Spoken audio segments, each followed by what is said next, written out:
মেজদা, বাড়িতে একটা বিয়ের অনুষ্ঠান চলছে। হ্যাঁ, তার মধ্যে একটা দুর্ঘটনা ঘটে গেছে। আপনার কাছ থেকে কেউ প্রত্যাশা করে না অবশ্য যে আপনি কারোর বিপদে গিয়ে পাশে দাঁড়াবেন।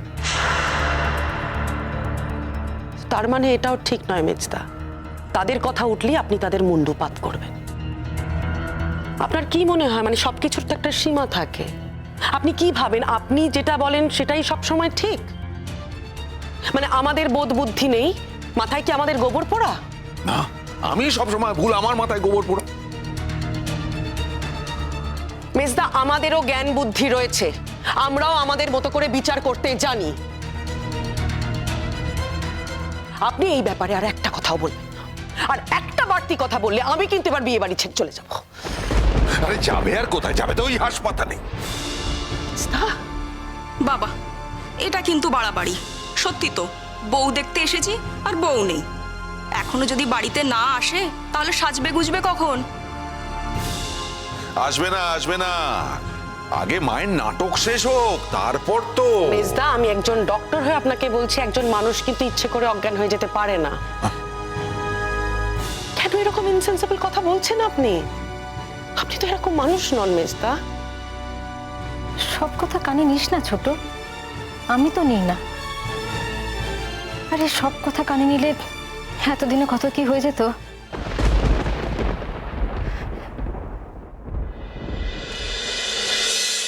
আপনারা এসেছেন, বসুন না। বউ তো দেখবেনই, আমাদের সঙ্গে কিছু কথাবার্তা নেই? ওই বিয়ে বাড়ি তো জমে গেছে দেখতে পাচ্ছি। কি গো তুলির মা, কেমন আছো? অনেকদিন পর দেখা হলো। আর আছি কেমন, বউ তো ভোঁভা। হ্যাঁ, পালিয়েছে নাকি?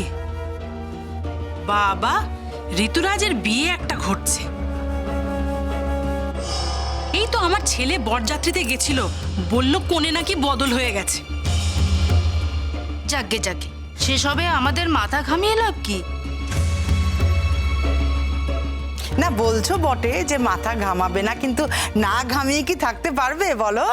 হ্যাঁ, এরকম একটা ঘটনা, মজাদার ঘটনা শুনলে কি আর মাথা না ঘামিয়ে থাকতে পারবে? বাবা, এ তো টিভি সিরিয়াল কেউ হার মানায় কি না, তাই না? তো দারুণ ঘটনা। এইসব নিয়ে কথা বলো, হাসি ঠাট্টা করো, মজা করো, আমরা কিচ্ছু মনে করবো না। করো করো, কিচ্ছু মনে করবো না। ও মা, এ আবার কি কথা? বাড়িটাকে নেমন্তন্ন করেছো, নেমন্তন্ন করে আবার কথা শোনাচ্ছ যে? মেজদা, এই যে আপনি এতগুলো কথা বললেন, তার জন্য এই কথাগুলো কিন্তু আমাদের শুনতে হচ্ছে। এই প্রিয়াঙ্কা, দেখ না, এনারা না সব অনেক আগে এসেছেন, দুপুরে বেরিয়েছেন বাড়ি থেকে। খিদে টিতে পেয়ে গেছে না। দেখ, মিষ্টি টিষ্টি আছে, একটু বার করে দে।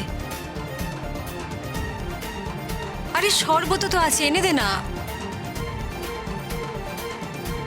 না না, আমরা কি খেতে এসেছি নাকি? বালাই ষাট, কে বলেছে তোমরা খেতে এসেছো? তোমরা তো বউ দেখতে এসেছো। আর বউ বাড়িতে না থাকলে তোমরা কি করবে বলো? তোমাদের তো কোনো দোষ নেই। তোমরা এই যে ঘটনা তোমাদের দিলাম না, এটা নিয়ে কথা বলো, আনন্দ করো, খুব ভালো হবে। তুমি কিছু মনে করলে? হ্যাঁ, এই মা, আসলে কি বলো তো, তোমাকে কথা শোনালেই তো তোমার গায়ে ফোসকা পড়ে, তাই না? কিন্তু আমি কিন্তু এসব পারবো না, তুমি তো আমার বন্ধু। হ্যাঁ, আমি কিন্তু তোমার সাথে হাসি মশকরা করবো, তোমার খারাপ লাগবে না তো? হ্যাঁ,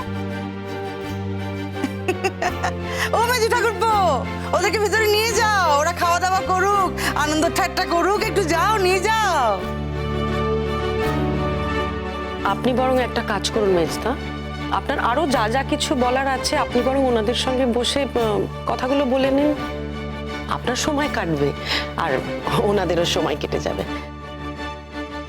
আমি বরং ওদিকটা খবর নি, গুড্ডির জ্ঞান ফিরল কিনা।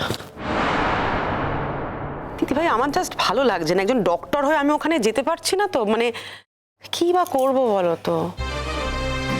তোমার আর মেজদির উপর সবটা ছেড়ে দিয়ে আমি চলে যাব? মানে এদিকে এত লোকজন আসছে, এদিকটাও তো, তার মধ্যে এত রকম কথাবার্তা।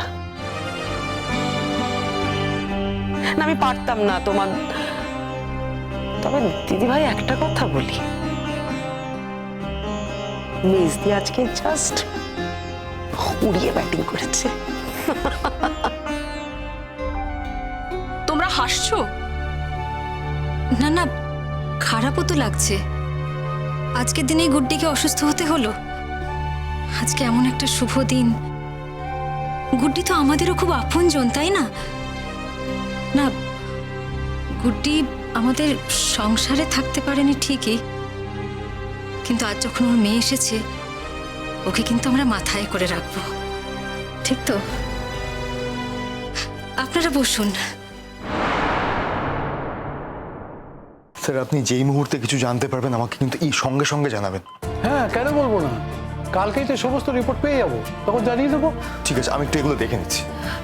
আন্টি বলছি, তুমি কিন্তু এখন আর কোথাও যাওয়ার প্ল্যান করো না প্লিজ।